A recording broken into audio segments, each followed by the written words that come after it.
So I'll try and show this a bit better because I'm hand holding the phone at the moment. But if you look at the two gearboxes in the same, here we go, there you go. The one on the left obviously is the JY66 gearbox. The one on the right is a new MN99S gearbox. As you can see, the actual shafts themselves are identical, length, everything about it is the same.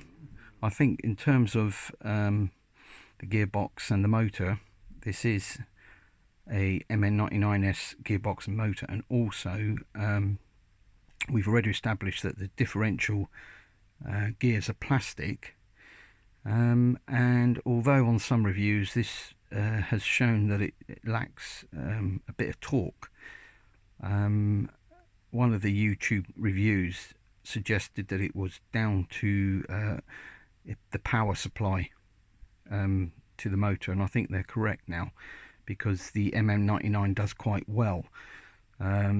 So in terms of this vehicle, if it does lack a bit of torque, it is predominantly must be down to the electrical supply, which can be changed. Obviously you can change it to an MN99S and that will give you the same sort of performance. But yeah, very impressed. Now I'm going to take this apart, grease up the gearbox with lithium grease, put it back together again, and that's that last bit of vehicle maintenance undertaken.